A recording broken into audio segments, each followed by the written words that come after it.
te bandeko balandi tindika télévision nayebi besoin mi partout bozolanda biso tozotindika toujours actualité politique ya République démocratique du Congo boyebi bisika mingi tosaka ba descente na biso na parti présidentiel na parti de presse to le bela vraiment ba actualité oyo za kosala vraiment rage pour le moment bomonaki lolenge ba vidéo etambola ba réseaux sociaux lolenge ba interpréter lolenge pe ba garde républicain o bakendaki na ndako ya mwana mboka Jean-Marc Kaboun AIO azabon ya UDPS vice-président ya Assemblée nationale premier vice bantu misusu bako interpréter na ndenge na bango to baki tokotika bongo te lokwa tosaka ba descente na UDPS nde tosali descente na biso pona kolobela likambo yango qu'est-ce qui ne va pas nini eza ko se passer na kati ya parti UDPS nini vraiment elingi ebota na kati ya parti UDPS nazanga monter na plateau nazana invité nanga na vraiment toza ko décortiquer na vraiment to solo la penda to yeba penda parti UDPS bazo kene na niveau nini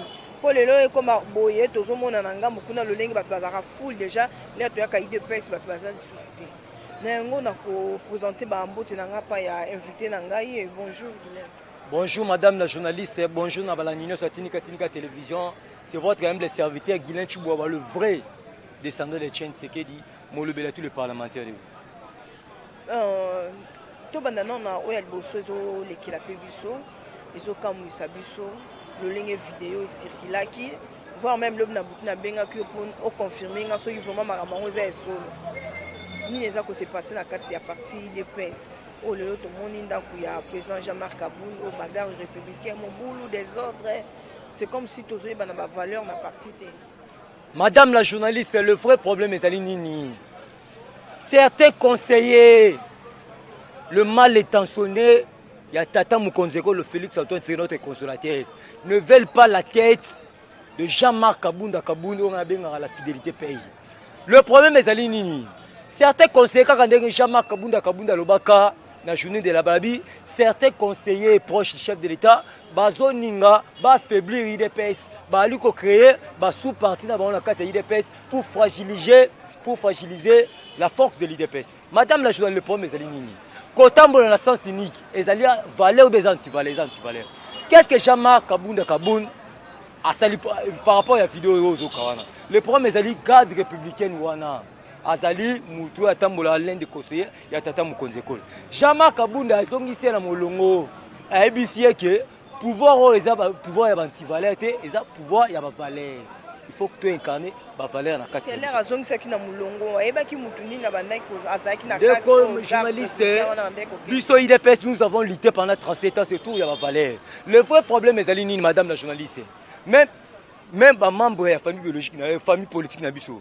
Bazoninga mutu akabunde koya mutu akabuye koya pour pas la facilité à manipuler parti. C'est la raison pour laquelle aujourd'hui comme on a battu belé passer ba déclaration le vrai problème c'est quoi madame la journaliste?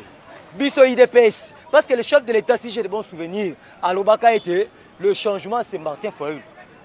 Alobaka le changement c'est Martin Fayulu. Quand la même personne Kaboun Jean-Marc Kabounda Kaboun à l'époque ancien secrétaire général, le tout dernier secrétaire général, on a la légende. Parce que c'est lui qui a marqué l'histoire. Le problème est que surtout là, conseiller, la majorité, certains conseillers ne veulent pas Kaboun à la tête, il y a présence, il y a parti. Ne veulent pas Augustin Kaboun à la tête, il y a la deuxième personnalité IDPS. Bon, on va fragiliser parti. On ne peut jamais accepter sous le règne de Félix Antoine Tshisekedi Babilo Kaboui Salim. Le problème est Alinine. Tant qu'on va jouer garde républicain, bah même il y a un Kabundité, bah même il y a qui les droits auditorat militaire. Auditorat militaire, des alliés organes compétentes pour la Sambisa Batuo, et Tobengi Basoda, ou Tobengi Policier. Mais attends, madame la je ne suis pas sûr que si on a besoin de armes,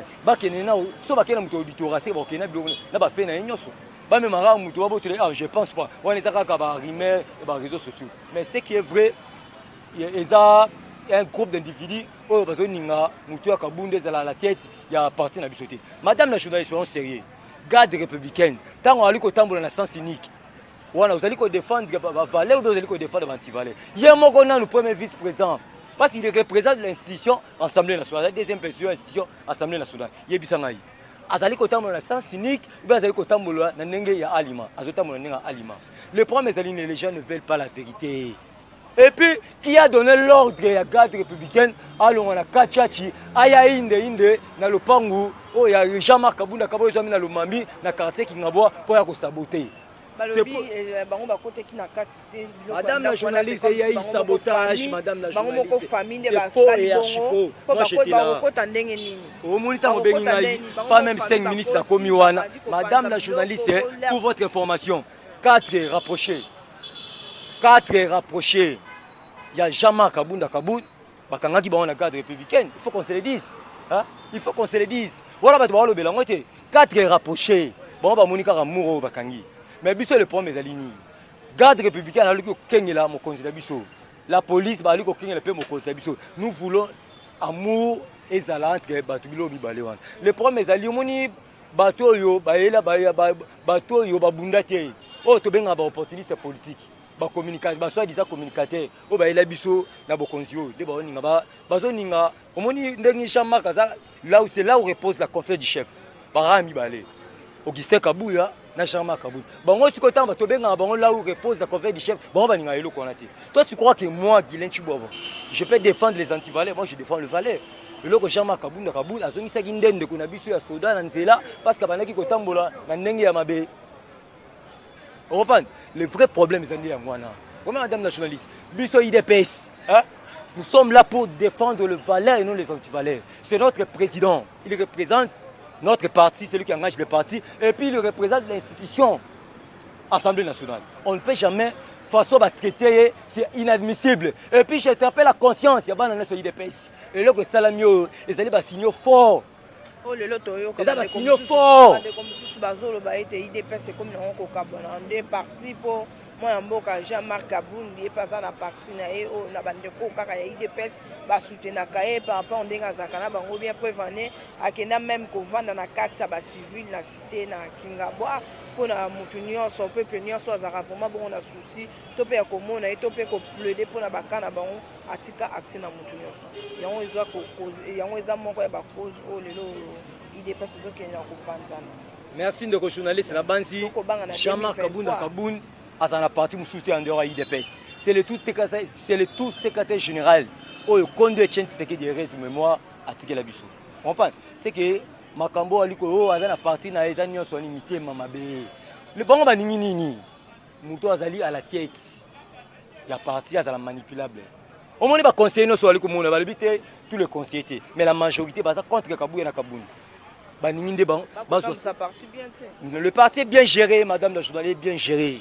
Papa, si c'est qu'elle dit Félix, alors qu'il le changement c'est Martin Foll, mais c'est nous la base. À l'époque, à la secrétaire général Kaboun, de l'EBC n'est pas question. Il faut arrêter les signatures. Dans 48 heures, au cas où arrêter les signatures, tu es au bois qui est Libanda. Il faut qu'on se le dise. Bon, les Irlandais qui sont en opposition, bon, le lot en pouvoir. Jean-Marc il va trahir qui? C'est que le véritable premier allié était Jean-Marc Kaboun, Félix Antoine Tshisekedi, chef de l'État. Donc on a mis sur la lignité en bon terme. On a mis et Salami Wana. Mais tous les interprétés le numéro 1 responsable, il y a garde républicaine, on a dit qu'on respecte Ramakasi, Christian Chouéou. C'est parce que c'est toi qui représente la garde républicaine. C'est pour te dire que il faut prendre la responsabilité dans Maboko.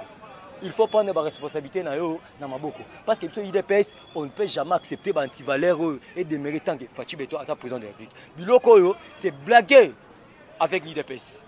C'est inadmissible, nous on n'est pas contents. Parce que Mouto va saboter, c'est notre frère, c'est notre papa, c'est notre président.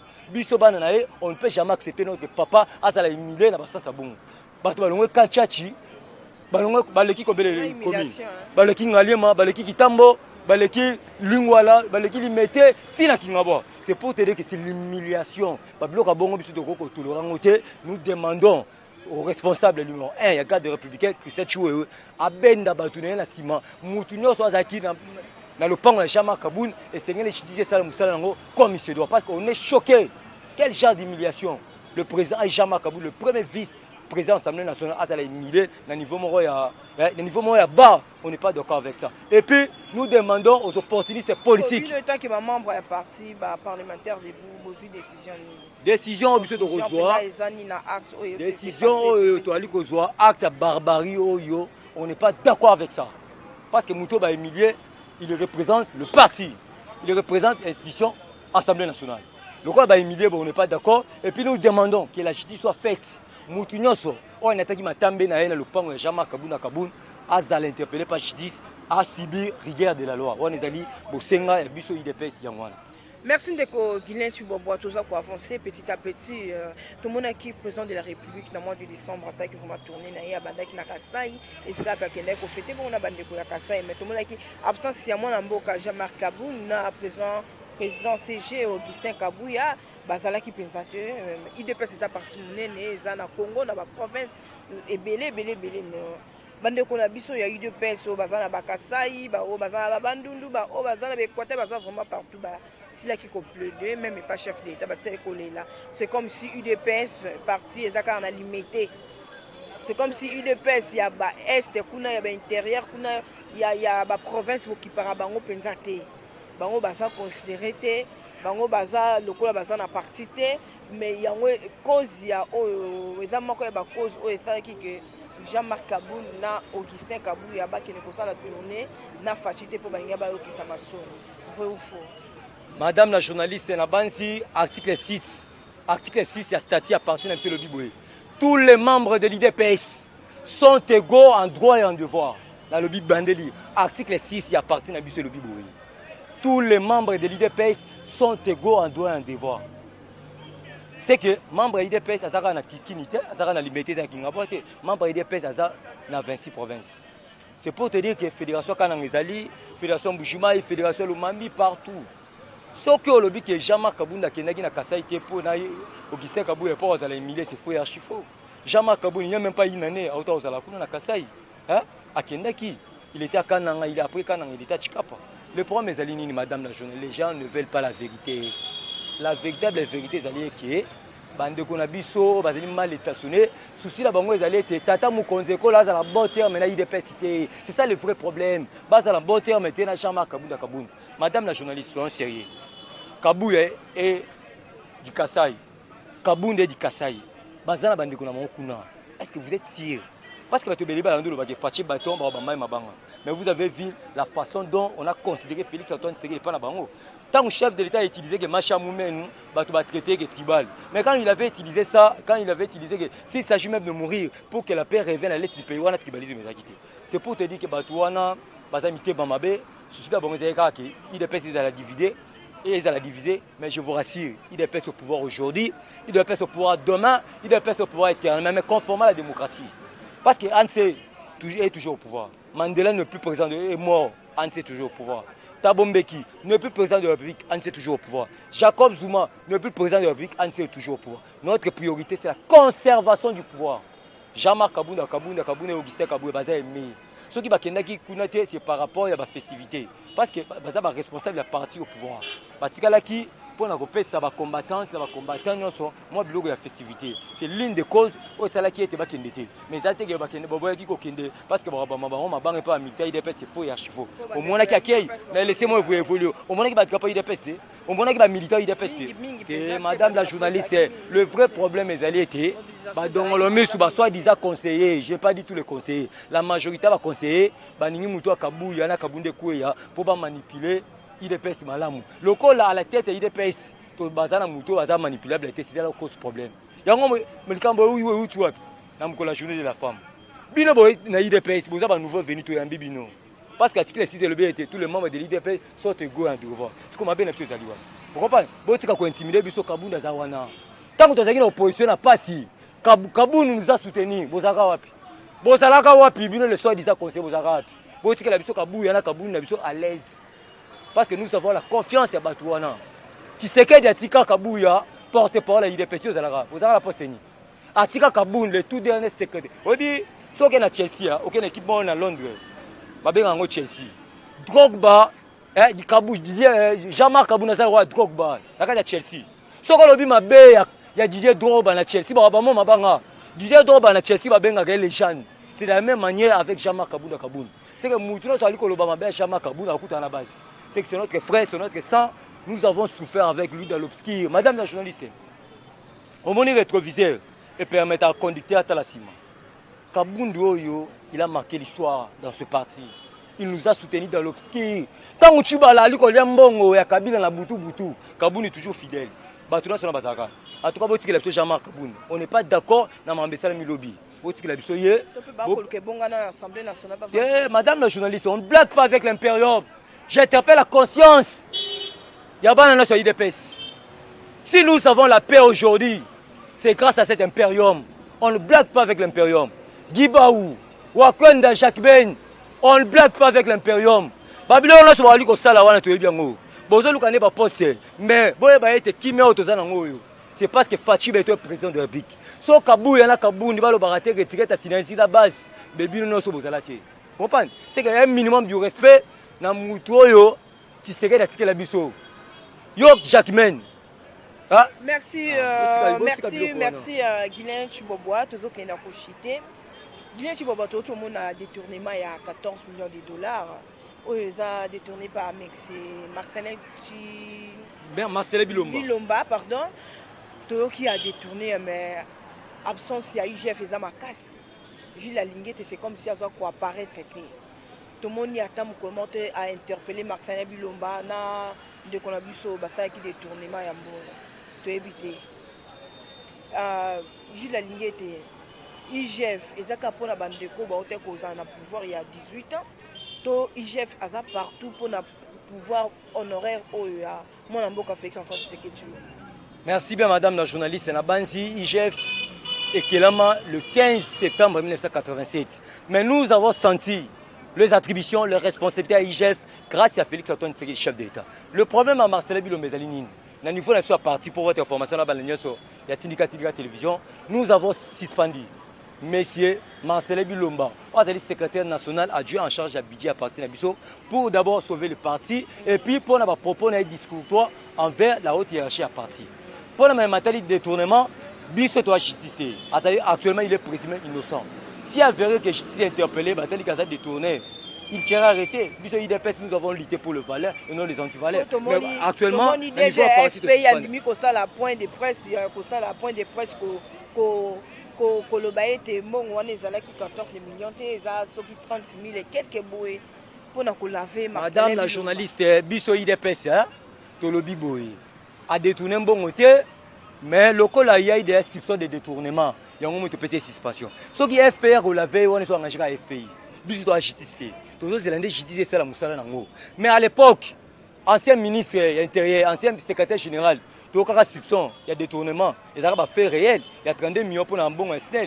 Tout le monde était parti au pouvoir à l'époque, il suspendre. Mais pourquoi il y a incarné la valeur, il y a suspendre Marcel Bilomba, Marcel Bilomba en attendant présumé innocent.